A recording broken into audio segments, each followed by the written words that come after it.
বিদ্রোহীদের বিদ্রোহ, এই প্রশ্ন গতকাল থেকেই, এই বক্তব্যটি গতকাল থেকেই আমরা বলছি, কারণ গতকাল একটি ছবি প্রকাশ্যে এসেছিল।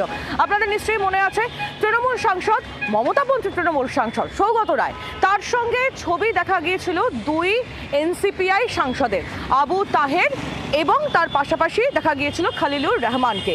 এবং এই ছবি সামনে আসার পরই এমন তথ্য সামনে আসছিল যে মমতা বন্দ্যোপাধ্যায় শিবিরে ফিরতে চাইছেন খলিলুর রহমান এবং আবু তাহের। যদিও এনডিএর বৈঠকে অনুপস্থিত ছিলেন তারা, সেটা নিয়েও জল্পনা তৈরি হয়। আর সেই যাবতীয় জল্পনা এবার খারিজ করলেন এনসিপিআই সাংসদ শতাব্দী রায়। শতাব্দী রায়কে দুই সাংসদকে বোঝানোর দায়িত্ব দেওয়া হয়েছে, এমনটাই সূত্রের খবর। পুরী সাংসদই ঐক্যবদ্ধ, এমনটাই দাবি শতাব্দী রায়ের।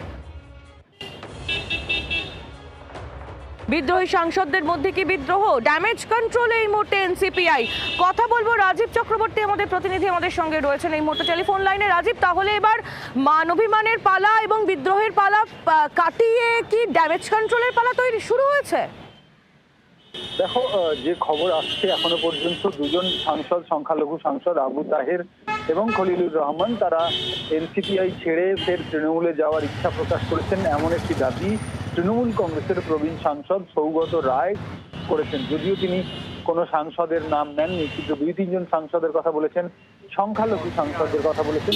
সেক্ষেত্রে এই দুই সাংসদই রয়েছেন যারা এনডিএতে যোগ দিয়েছেন, এনসিপিআইতে যোগ দিয়েছেন, কিন্তু যতক্ষণ না পর্যন্ত এনসিপিআই স্বীকৃতি পাচ্ছে ততক্ষণ পর্যন্ত তারা তৃণমূল সাংসদ হিসেবেই পরিচিত এবং তাদের নিজেদের এলাকায় ভোটারদের, জনগণের কাছে গিয়ে তাদের মুখোমুখি হতে অসুবিধা হচ্ছে। এই কারণে তারা ফের তৃণমূলী কংগ্রেসে ফিরতে চান, এমন একটা খবর সৌগত রায় দাবি করেছেন।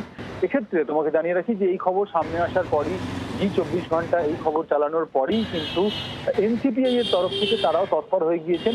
কাকলি ঘোষ দস্তিদার, সুদীপ বন্দ্যোপাধ্যায়, শতাব্দী রায়, তারা এনসিপিআই দলে নেতৃত্ব দিচ্ছেন। সেই জায়গা থেকে তারা শতাব্দী রায়কে দায়িত্ব দিয়েছেন এই দুই সাংসদকে বোঝানোর এবং তাদের সঙ্গে থাকার। এক্ষেত্রে একটা বিষয় স্পষ্ট হয়ে আসছে যে ভাঙন এবং পাল্টা ভাঙন এই জায়গায় দাঁড়িয়ে যদি এনসিপিআই ভেঙে দুজন সাংসদ ফের তৃণমূল কংগ্রেসের দিকে ঝোঁকে, তাহলে কিন্তু স্পষ্টতই এনসিপিআই দলের বৈধতা নিয়ে প্রশ্ন উঠে যাবে। তার কারণ তারা লোকসভার যে 28 জন তৃণমূলের সাংসদ ছিল, 2/3 সাংসদ নিয়ে তারা 20 জনকে দলত্যাগ করিয়ে তারা দলত্যাগ বিরোধী যে আইন, সেই আইনকে পাশ কাটানোর চেষ্টা করেছেন। সেক্ষেত্রে দুজন সাংসদ যদি আবার তৃণমূল কংগ্রেসে ফিরে যায় তাহলে তাই পাল্টে যেতে পারে। আর এই কারণেই কিন্তু এনসিপিআই এর তরফ থেকে ড্যামেজ কন্ট্রোল করার চেষ্টা করা হচ্ছে, এমনটাই আমরা জানতে পারছি। আর এত কিছু ঘটছে এই কারণেই, কারণ এনসিপিআই এখনো পর্যন্ত স্বীকৃতি পায়নি। আর একেবারে রাজীব, বোঝাই যাচ্ছে। ধন্যবাদ তোমায় আপাতত।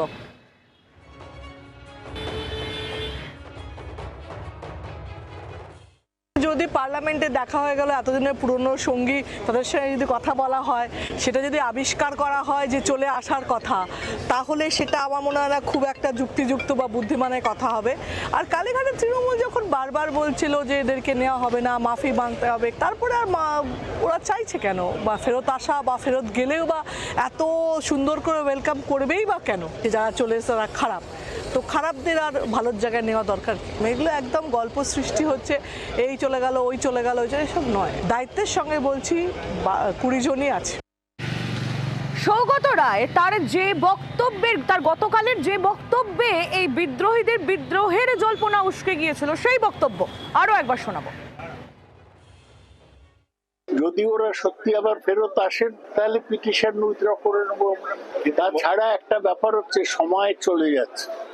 কপিল সিবাল একটা ফাইল করেছেন, সেটা পুরো এই যে শিডিউল 10-এ যে যেরকম ইচ্ছে চলে যাচ্ছে, শুধু তৃণমূলের নয়, শিবসেনার ব্যাপারও আছে। পিটিশনটা হয়তো সামনের সপ্তাহে উঠবে, তখন আরো সমস্যা হয়ে যাবে। এই পার্টি চেঞ্জ করা বেআইনি বলে পরিগণিত হয়, তাহলে এরা তো সমস্যায় পড়ে যাবে।